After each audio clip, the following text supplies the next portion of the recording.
주진우의 이슈 해설. 팩트 전달과 보수 진영 논리 전파를 위해 여러분의 구독과 좋아요가 필요합니다. 안녕하세요. 이제 이번 주말이 지나고 다음 주 월요일이 되면 이재명 대표 위증교사 재판이 선고되게 됩니다. 재판 선고에 따른 판결문을 읽으면 아마 속보처럼 계속 뜨게 될 텐데요. 제가 미리 그 판결문에 어떤 내용이 담길지 예측해보고 또 그것에 대해서 설명드려 보도록 하겠습니다. 물론 판결문 입수하신 걸로 오해하시면 안 됩니다. 제가 정확히 예측해서 판결문 내용과 많이 맞아떨어지는지 한번 보시는 것도 좀 재미가 있으실 것 같습니다. 먼저 판결문은요, 크게 세 덩어리로 구성돼서 이제 선고가 되는 거거든요. 첫 번째는 먼저 이런 형식적인 주장들에 대한 판단을 합니다. 이게 기소가 잘못됐다든지 증거가 조작됐다든지 이런 큰 주장들에 대해서 먼저 재판부가 판단을 하고요. 두 번째는 이제 실체적인 사실관계가 뭔지를 이제 확정을 하거든요. 그러기 위해서는 이 증거들에 대한 설명을 하는 부분이 두 번째 영역입니다. 그리고 세 번째는 결국 형을 선고해야 되니까 어떤 양형 사유가 있냐, 피고인에게 유리한 양형은 뭐가 있고 불리한 양형은 무엇이 있냐, 이런 것들을 설명하는 과정이 잇따르거든요. 그리고 나서 마지막에 형량을 선고하는 것이죠. 이번에 이재명 대표 그 공직선거법 위반에서 보셨다시피 재판부별로 유리한 양형, 불리한 양형들을 각각 분리해서 설명을 하게 됩니다. 그러면 재판 판결문의 순서대로 제가 좀 쟁점되는 것들을 몇 가지 짚어보면요. 일단 이재명 대표와 그 변호인은 이 녹음 파일이 결정적인 증거거든요. 김진선 씨가 위증하는데 이재명 대표가 만약에 다른 사람을 시켜서 위증을 교사했다면 내가 시키지 않았는데 이렇게 꼬리를 자를 수가 있는데 본인 육성으로 직접 녹음이 되다 보니까 이 녹음 파일이 결정적 증거예요. 그러다 보니까 이 녹음 파일의 입수의 불법성에 대해서 분명히 다퉜을 겁니다. 제가 언론 보도에서 못 봤는데요. 안 다퉜을 리가 없을 것 같아요. 공직선거법 위반 판결문도 보니까 생각할 수 있는 모든 걸 다 다퉜더라고요. 근데 이것도 녹음 파일 입수가 불법이라고 하는데 전혀 그렇지 않습니다. 이 사건은 백현동 사건을 진행할 때 아주 자연스럽게 압수수색하는 과정에서 이 파일이 발견됐고요. 검사들이 이렇게 우연찮게 또 다른 범죄에 대한 이 증거가 입수됐을 때는 다시 영장을 받는다든지 해서 이 증거를 합법적으로 확보하려는 노력을 하거든요. 그래서 이거는 결정적인 증거다 보니까 검찰에서 그것을 놓쳤을 리 없습니다. 가장 기존 판례와 맞는 적법한 증거 수집 절차를 거쳤기 때문에 저는 이 부분은 녹음 파일 입수는 증거 절차상 합법이다, 이런 것이 먼저 속보로 뜨게 될 것으로 예상을 하고요. 두 번째는 이 공소장에 왜 이재명 대표에 대해서 불리한 내용만 있냐, 내용이 짜깁기 됐다, 그러니까 공소장 자체로 뭔가 위법하다, 이런 주장을 할 게 예상이 되거든요. 근데 그것은 전혀 그렇지 않습니다. 공소장 일본주의라고 하는 건데요. 공소장에 모든 녹음 파일을 그대로 옮겨 놓으면 오히려 이재명 대표에 대한 유죄 예단을 재판부에 심어줄 수가 있거든요. 재판부가 증인이나 증거에 따라 판단해야 되는데 공소장이 너무 자세하면 피고인에게 좀 불리한 선입견을 가질 수 있기 때문에 이 공소장은 원래 그 내용들 중에 일부만 담는 것입니다. 그래서 이게 증거가 짜깁기 됐다는 주장에 대해서는 공소장 일본주의상 당연한 기소 내용이고, 제가 공소장을 좀 검토를 해봤는데 전혀 통상의 위증교사 공소장하고 형식이 똑같고 거의 유사해요. 그래서 조금 분량이 긴 것은 다른 게 아니라 이재명 대표가 집요하게 위증을 교사하다 보니까 그 과정을 설명하는 것이 긴 것이지, 이 공소장 작성에는 전혀 문제가 없었다는 점 말씀드리고요. 이제 바로 본격적으로 증거관계에 대해서 들어갈 겁니다. 이게 유죄 판결을 저희가 확신하고 또 변호사들도 확신하는 이유는 한 5, 6가지가 있는데요. 핵심 위주만 딱딱 말씀드리면, 첫 번째, 나는 사실대로 증언해 달라고 했다고 하는데 통화 횟수와 시간이 쟁점이 될 거예요. 분명히 판결문에 통화를 30분이나 했다는 점이 나올 것이고 기억나지 않는다고 하는 것에 대해서 반복해서 주입적으로 계속 자기 변명 내용을 알려주면서 어떻게 위증을 종용했다. 이런 부분들이 구체적으로 적시될 거고요. 이재명 대표가 직접 통화도 여러 번 했고 총 통화 시간이 30분에 이른다는 거는 뒤집어 보면 이거는 위증을 안 하고 싶은 사람한테 위증을 시킨 것이지 단순히 기억나는 대로 증언해달라고 할 것 같으면 제가 저번에 지적했다시피 통화할 필요 자체가 없는 것이거든요. 그래서 이 부분은 1번으로 재판부에서 지적을 할 것입니다. 그리고 이 결정적인 증거로 이재명 대표가 텔레그램으로 본인의 변론 요지서를 보내준 부분. 이게 이재명 대표 측에서 텔레그램으로 본인의 변론 요지서를 보여준다는 거는요. 18년 전 일이니까 잘 기억 안 날 수도 있고 사실 이 부분은 저는 아예 없었던 일을 지어냈다는 생각이 들거든요. 근데 이거를 텔레그램을 보내준 이유는 뭐냐면 몰래 내가 재판에서 변명하는 게 이런 거니까 여기에 맞춰서 좀 증언을 해줘. 전형적인 위증의 부탁이죠. 그래서 위증을 부탁하는 경우에 변론 요지서를 보내주는 경우는 이 사건 말고도 흔히 있는 일입니다. 위증 교사범의 뭔가 시그니처라고 할까요? 그러니까 위증 교사하는 사람들은 다 이런 짓을 해요. 그래서 텔레그램으로 변론 요지서 준 부분은 반드시 속보로 딱 변론 요지서를 보냈다는 게 딱 나올 겁니다.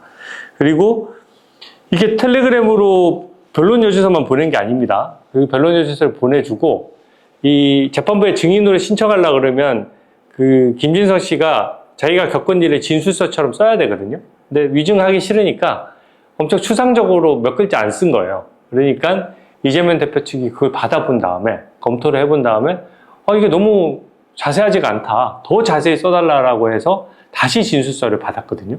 이것도 역시 변론 요지서를 보내준 것과 같이 위증을 교사할 때마다 나오는 장면입니다. 그리고 이것도 있어요. 이재명 대표 변호인 측이 미리 내가 뭘 물어볼지를 증인신문 사항이라고 하는데요. 내가 김진성 씨한테 우리 이거 물어볼 거야 라고 해서 질문을 미리 보내줘요. 그 얘기는 뭐냐? 내가 질문을 이렇게 할 테니까 너 고개 끄덕끄덕 하면서 예 맞습니다 예 맞습니다 이렇게 좀 이 내용에 대해서 맞장구 쳐줘 라고 하는 거거든요. 그래서 증인신문 사항을 미리 보내는 것도 위증교사범이 위증하는 사람한테 시킬 때 흔히 나오는 장면이에요. 이 트리오, 텔레그램을 변론 요지서 보내주고 진술서를 좀 자세히 쓰게 만들고 본인들이 질문할 내용을 미리 알려주는 장면. 사실상 물증이죠, 물증. 이 물증들이 딱 이재명 대표 변명이 안 통하도록 꽉 잡고 있는 겁니다. 그리고 제가 결정적인 장면 중에 특이하다고 봤던 부분은 정말 김진성 씨가 좀 불쌍할 정도로 너무 위증하기 너무 싫은 거예요. 본인은 또 고 김병량 시장의 명예가 또 훼손될 수 있는 부분이어서 자기는 모셨던 상사에 대한 또 예의와 어떤 의리가 있잖아요. 그러니까 이재명 대표 재판에 가서 김병량 씨 관련돼서 없었던 일을 지어내서 위증하려고 하니까 너무 마음에 걸린 나머지 좀 어떻게까지 얘기하냐면 애매한 게 그때는 제가 밖에 먼저 나와서 선거를 위해서 먼저 나왔거든요. 먼저 나와서 뭐 일정이 애매할 수 있을 거예요. 이렇게까지 얘기합니다. 이 얘기는 네가 얘기하는 건 무슨 얘기인지 알겠지만 난 그 당시에 김병량 시장 옆에 있었던 게 아니라 선거 준비하려고 밖에 있었기 때문에 네가 얘기하는 거 나는 전혀 몰라. 이런 얘기예요. 근데 그 유명한 이재명 대표가 직접 전화로 야, 그런 얘기를 들었다고 해주면 되지 뭐. 그 말은 네가 현장에 있었든 없었든 아무 상관없다는 얘기예요. 그냥 들은 걸로 해줘라. 현장에 없었으면 네가 직접 뭐 김병렬 시장이랑 대화를 하지 않더라도 남한테 들었다라고 또 해줄 수 있는 거 아니냐라고 하는 것이어서 아주 구체적인 위증 장면이거든요. 그래서 이게 판결문에 아주 자세히 담길 겁니다. 그리고 이 부분도 같은 맥락에서 김진성 씨가 위증하기 너무 싫다 보니까 1월 24일에 위증 그 증인으로 불렀는데 그날 안 나가버려요.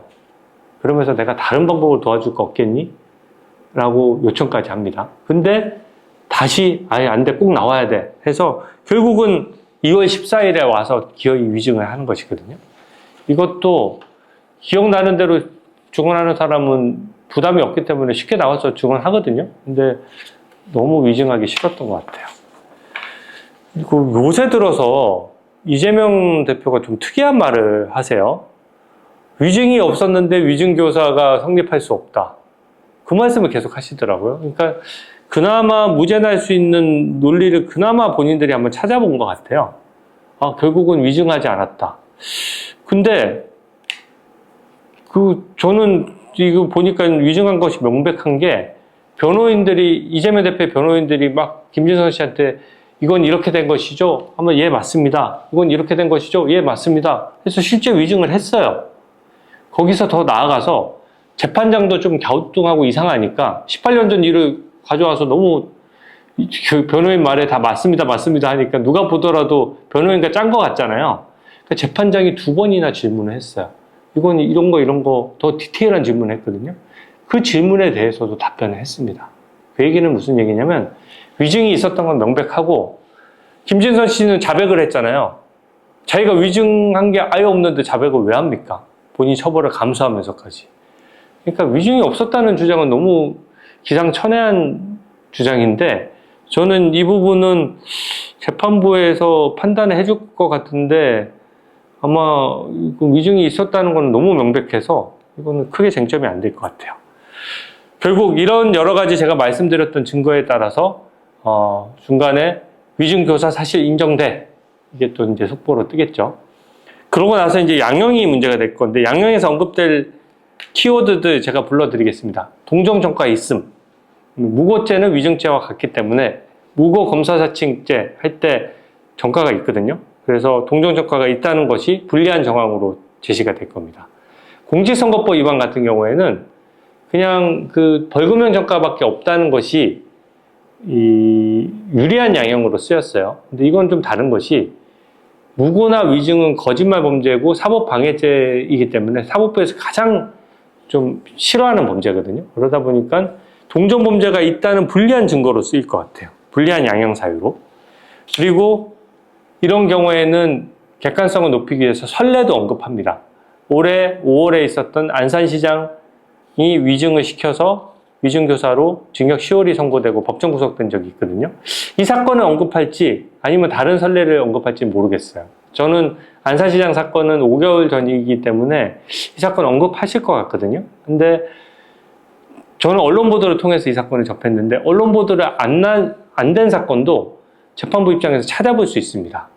그러면은 재판부 입장에서는 기존에 판결됐던 걸 쫙 찾아볼 수 있으니까 더 적합한 사건을 찾아서 선례를 제시할 수 있을 것 같고요. 이 말을 꼭 들어갑니다. 경기도지사라는 권력을 이용하여. 권력자이기 때문에 굉장히 위증하는 사람이 부담을 느껴서 하는 것이거든요. 그리고 권력을 악용했다는 것. 그리고 김진선 씨가 위증을 안 하려고 하는데 집요하게 위증을 요구했다는 것. 그것은 불리한 양형으로 당연히 들어갈 것이고요. 반성 안 하는 건 뭐 기본적으로 들어가는 것이고. 그러면서 재판부는 이 위증교사랑 위증은 법치주의의 가장 핵심 가치를 흔드는 겁니다. 위증을 통해서 판결이 내려지고 그 판결 결과가 국민들한테 전달된다면 누가 이 판결 결과를 신뢰할 수 있겠습니까? 법치주의가 무너지는 것이거든요. 그래서 위증교사는 법치주의의 근간이다. 따라서 이거는 굉장히 중요하고 여기에 대한 위증교사는 아주 엄벌해야 된다. 이런 말이 반드시 들어가게 돼 있습니다. 그리고 마지막으로 이 재판의 영향을 위증이 18년 전에 있었던 일, 김진선 씨가 위증한 것이 이 재판에 얼마나 영향을 미쳤느냐 이것도 중요한 쟁점이거든요. 저는 저번에도 말씀드렸다시피 위증이 너무 택도 없어서 별 영향이 없었다라고 보는데 이 위증은 그 위험성만 창출해도 됩니다. 그러니까 실제 재판에 영향이 크지 않았어도 재판에 영향을 미칠 요만큼의 가능성만 있었어도 다 위증으로 보고 처벌하거든요. 그런 점이 있기 때문에 이런 양형 사유를 언급하고 마지막에 징역 1년의 실형을 선고할 것으로 예상됩니다. 집행유예 제가 한번 고려를 해봤는데 징역 1년에 집행유예 2년 선고하는 것도 가능은 하겠지만 집행유예를 붙여주려면 뭔가 참작할 만한 사유가 있어야 되거든요. 근데 위증교사 치고는 권력을 이용했다, 집요했다, 그리고 안 나오고 싶어서 너무 발을 빼는 사람을 억지로 나오게 한 부분이 있기 때문에 저는 집행유예 붙기가 다른 사건과 형평을 고려했을 때 집행유예가 안 붙는 징역 1년 실형이 가장 현재로서는 가능성이 높지 않나 그렇게 예측을 해봅니다. 결국 미리 보는 판결 내용 물론 월요일에 확인하셔야 되겠지만 주말 내내 제 예측 범위 내에서 크게 벗어나지 않을 겁니다.